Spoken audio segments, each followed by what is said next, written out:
ભગવાન, હું શું કરું? આ દાખલો સમજાતો જ નથી. ચાલ મમ્મીને જ પૂછી લઉં. મમ્મી. હા બેટા. મમ્મી, મને આ દાખલો શીખવાડો ને. તને સ્કૂલમાં તારા ટીચર્સ નથી શીખવાડતા? પણ મમ્મી, મને સ્કૂલમાં સમજાતો જ નથી. બેટા, અત્યારે હું YouTube માં બહુ બિઝી છું. તું પપ્પાને કે, પપ્પા તને આ દાખલો શીખવાડશે. જા. સારું. પપ્પા.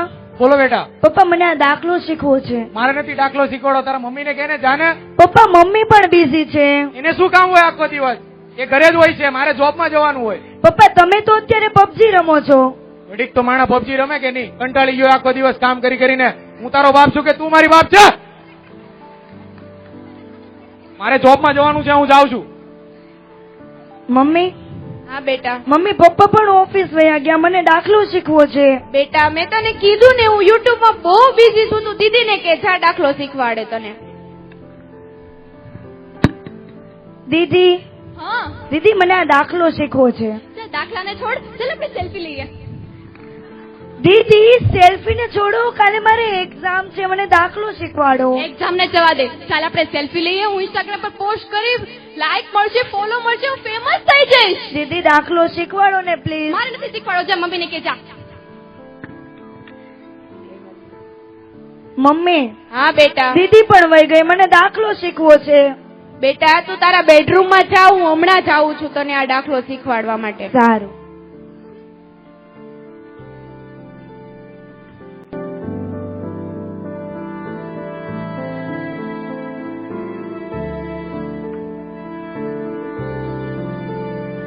હા બેટા, બોલ.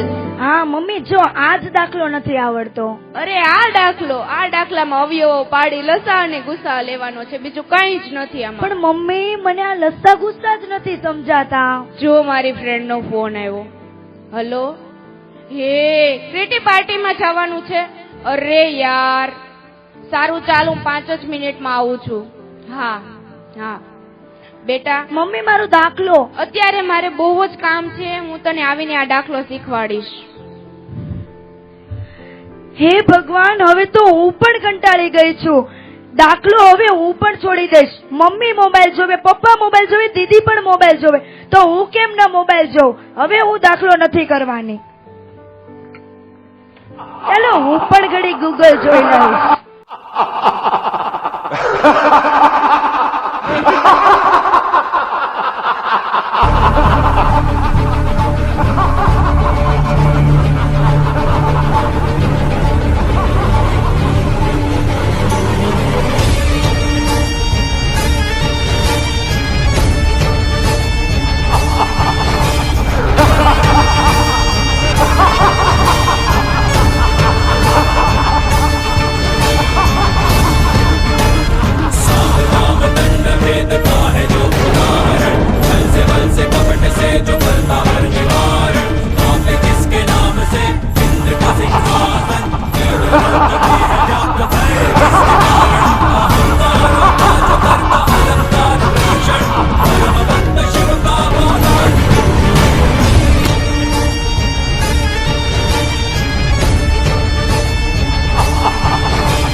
मैं हूँ व्हाट्सएप, पूरी दुनिया मेरी गिरफ्त में है। बच्चा, बूढ़ा या जवान, सब दीवाने हैं मेरे।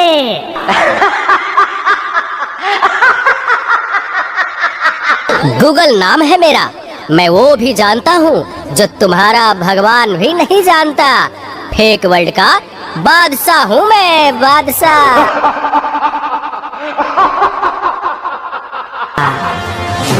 मैं इंस्टाग्राम हूँ, मैंने सबको पागल करके रखा है, स्पेशली उन युवाओं को, उसको और इसको भी।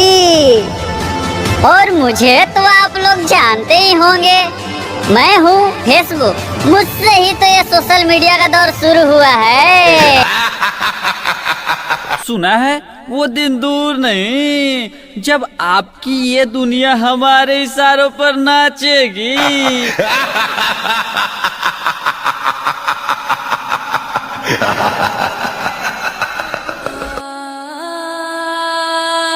देखो एक और शिकार, इसे भी अपने जाल में फंसाते हैं।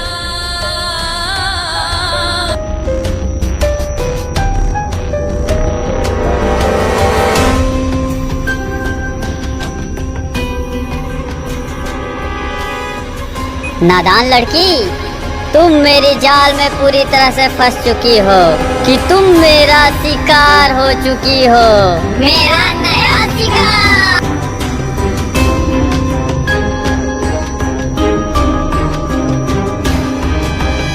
एक और शिकार, तुम्हारे 5000 FB फ्रेंड होंगे, लेकिन तुम्हारे एक भी फ्रेंड तुम्हें बचा नहीं सकते।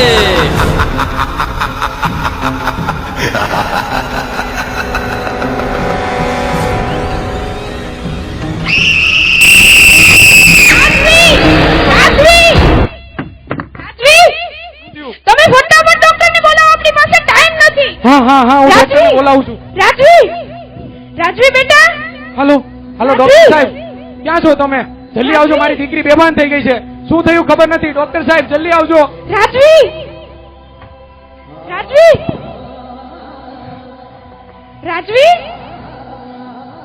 જો ડોક્ટર સાહેબ શું થયું છે, જલ્દી જો. શું થયું છે ભાઈ તમારી દીકરીને? ખબર નહીં, અચાનક જ બેભાન પડી ગઈ છે. રાજવી આ દીકરીના હાથમાં ફોન છે, શું એ ફોન જોતી હતી? હા, એના બેડરૂમમાં મોબાઈલ હતો, એ જ જોતી હતી. રાજવી જલ્દી જો સાહેબ, શું થયું છે? રાજવી જલ્દી જો સાહેબ.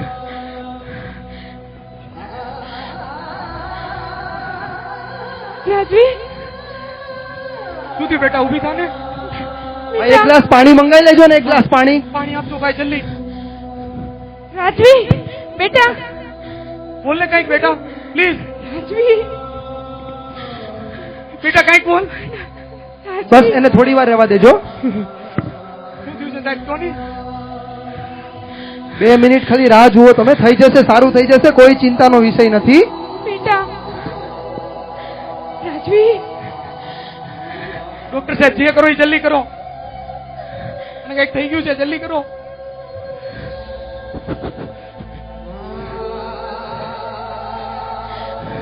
રાજવી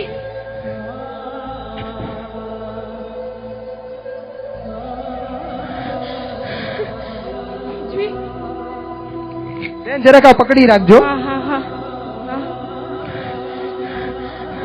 ઇન્જેક્શન મારી દીધું છે, બસ થોડા જ સમયની અંદર હોશ આવી જશે. ચાલો ને, તમારી સાથે થોડી વાત કરવી હતી.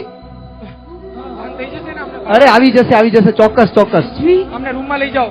બેટા. હા બેટા. રાજવી એમનું ટેબ્લેટ લઈ જજો સાથે. હા. રાજવી બેટા. કોઈ ચિંતાનો વિષય નથી સાહેબ, કોઈ ચિંતાનો વિષય નથી. અચાનક શું થયું હતું સાહેબ અમને? તમારા ઘરે એક્ઝેક્ટલી શું બન્યું તું મને જણાવશો? ખબર નહીં, પણ મારી દીકરી બેડરૂમમાં હતી. અમે ગયા તો જોયું તો મોબાઈલ આજુબાજુમાં પડેલા હતા અને અચાનક બેભાન થઈ ગઈ હતી. બરાબર. અમારી ઉપર સાહેબ છે ને આવા ઘણા બધા ફોન આવતા હોય. અમે ઘણી વખત ચેકઅપમાં જઈએ ને તો અમને એક વસ્તુ કોમન દેખાય. અત્યારના સમયમાં લોકો સોશિયલ મીડિયાના વ્યસની બની ગયા છે.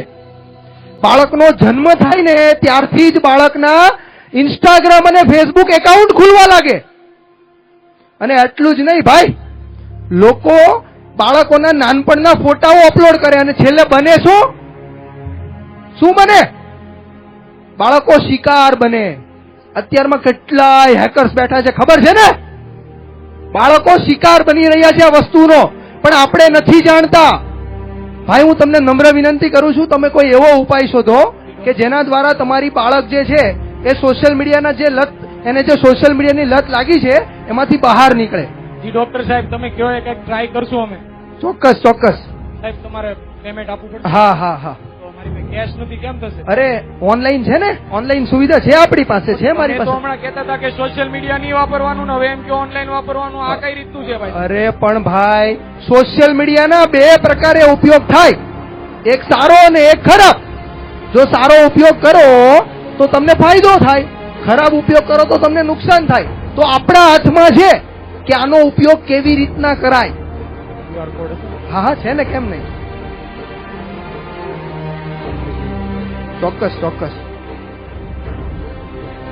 આવી ગયા. અરે thank you thank you. Thank you, sir. હવે કાંઈ થશે નહીં ને? બેભાન અરે નહીં પડશે? કોઈ પ્રોબ્લેમ નહીં આવે. જો કોઈ પ્રોબ્લેમ આવે તો પાછો ફોન કરજો, હું અહીંયા હાજર થઈ જઈશ. ચોક્કસ. Thank you sir. Welcome welcome. આ બધા જે સોશિયલ મીડિયાના પ્લેટફોર્મ છે એનાથી ભ્રમિત થઈ ગયું.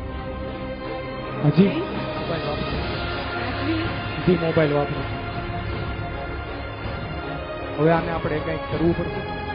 હું જોબમાં આખો દી રહું છું, હું તારા કામમાં રહે છે, પીટી પાર્ટી અને આમાં ધ્યાન આપ.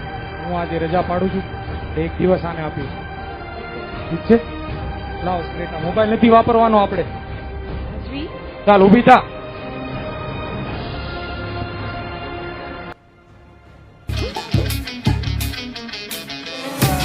घायल परिंदा है तू, दिखला दे जिंदा है तू, बाकी है तुझ में हौसला,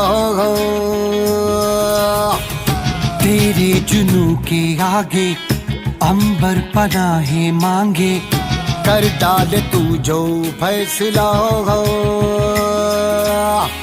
रूठी तकदीरें तो क्या, टूटी शमशीरें तो क्या, टूटी शमशीरों से ही हो कर हर मैदान फतेह, कर हर मैदान फतेह, कर हर मैदान फतेह रे बंदे, हर मैदान फतेह, कर हर मैदान फतेह, कर हर मैदान फतेह, कर हर मैदान फतेह रे बंदिया, हर मैदान फतेह, कर हर मैदान फतेह रे बंदिया, हर मैदान फतेह।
आज से अब से आन मेरी मैं तुमको ना छूने दूंगी, जान को चाहे चलनी कर दो, मान को ना छूने दूंगी, कि छू के देखो दिल मेरा, तुम्हें दिल में अपने बदलूंगी, पर छेड़ के देखो तुम मुझको, मैं तुमको नहीं छोड़ूंगी,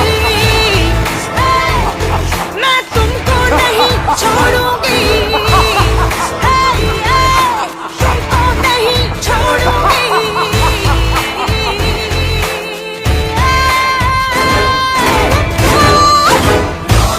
सर्वभूतेषु शक्तिरूपेण संस्थिता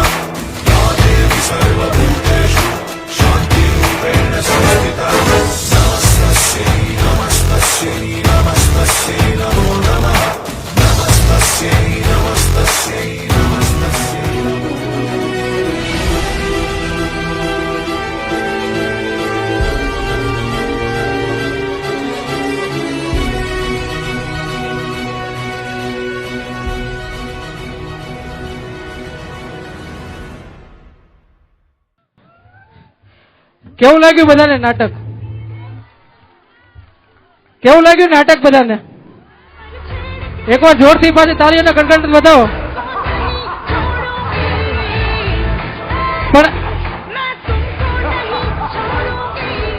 પણ આ બધાને શું લાગે નાટક છે? પબ્લિક જવાબ આપે. અહીંયા બેઠા એ બધા ભાઈઓ તથા બહેનો જવાબ આપજો. તમને બધાને શું લાગે આ નાટક છે? જોરથી બોલો. શું છે આ ખરી વાસ્તવિકતા છે. આજના સમયની ખરી વાસ્તવિકતા છે. બાળક જન્મે ત્યાંથી લઈને ગમે એટલી ઉંમરનું થાય, અત્યારના સમયમાં બાળક જન્મે ત્યારથી આપણે મોબાઈલ આપી દઈએ છીએ હાથમાં. પછી શું થાય છે? બાળક મોબાઈલના દૂષણનો શિકાર થતું જાય છે. જેમ જેમ ઉંમર વધતી જાય દૂષણ વધતું જાય. દૂષણ વધતું જાય તો ગેરમાર્ગે દોરાતું જાય, કુસંગમાં આવતું જાય. બાળક એની તો જિંદગી ખરાબ કરે છે, સાથે એના પરિવારની પણ જિંદગી ખરાબ કરે છે. કારણ કે કોઈ સંડોવણીમાં સંડવાઈ જાય છે, યા તો ગેરમાર્ગે દોરાઈને કુકર્મો કરે છે. એટલે આ કોઈ નાટક નથી. જો એ બેઠેલા બધા આને નાટક સમજતા હોય અને 5 મિનિટ યાદ રાખીને ભૂલી જતા હોય, મનોરંજન કરીને ભૂલી જતા હોય, તો આપણી સૌથી મોટી મૂર્ખામી થશે. આ નાટક પરથી બોધપાઠ લેવાનો એક જ છે કે બાળકને આજના સમયની ટેકનોલોજી આપો, પણ ટેકનોલોજીનો શિકાર ન થવા દો. બાળકને ટેકનોલોજીની સાથે સાથે સંસ્કારોનું પણ સિંચન કરો. સંસ્કારો તો કેવા? એને સાહિત્યનું વાંચન કરાવો, આપણા પૌરાણિક ગ્રંથોનું વાંચન કરાવો. એટલે સાથે સાથે બાળક ટેકનોલોજી તો શીખશે, પણ આપણા સંસ્કારોનું સિંચન હશે તો ટેકનોલોજીનો લિમિટેડ અને જરૂરિયાત મુજબ જ ઉપયોગ કરશે, ઓવર ઉપયોગ નહીં કરે.